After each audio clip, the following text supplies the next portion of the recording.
American foreign policy is in a very odd place right now because there's sort of nobody in charge.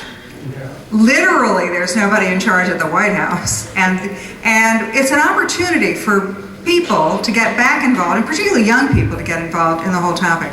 Now, the Obama administration's foreign policy is crumbling by the hour.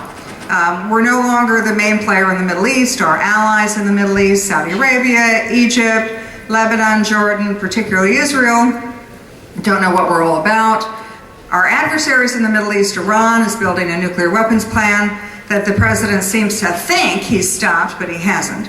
Russia, where we thought we had won the Cold War and that it was over, it's not so fast according to Vladimir Putin. And we've seen in the last week his incursion into Ukraine. He probably will not stop where he is in Crimea.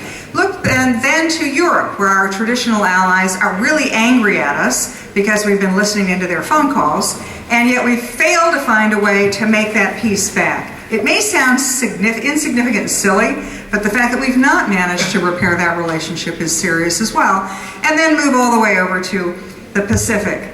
China feels emboldened. It's made moves in the East and South China Sea to claim territory, that there are waterways that are theirs. The Japanese have said in the last 2 weeks they're not sure if we're a reliable ally. And so all around the world, in every theater of the world, in every continent, American foreign policy is literally collapsing. Our allies no longer trust us and our adversaries no longer fear us. So what happens to American foreign policy, in particular in the next couple of years? It's our turn. And yet we're not sure who we are in foreign policy. The way I like to think about it is that there are probably three main groups that all claim the legacy and mantle of Ronald Reagan.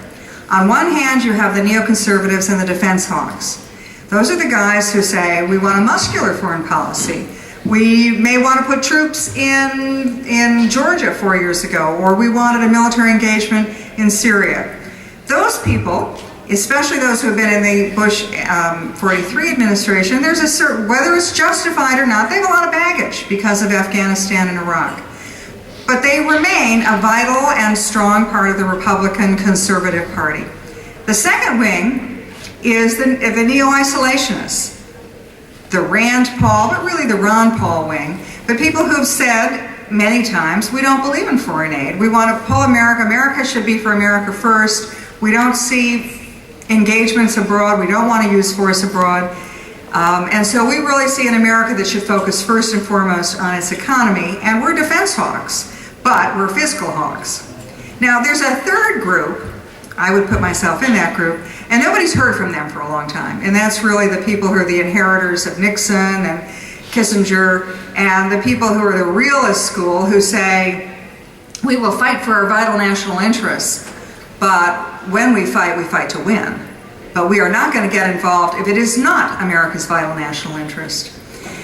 So it's almost like Goldilocks and the Three Bears. You know, one is too hot, one is too cold, one should be just about right. And it's our job in the next 2 years to sort through all of those candidates, to sort through their foreign policies, to get beyond the I believe in a strong America, and get them to really pin themselves down. Well, what would you do in this case? How would you deal with Ukraine? How would you deal with foreign aid to Egypt? What would you do about Iran's nuclear program? Nobody wants Iran to have nuclear weapons, but what are you going to do to stop them?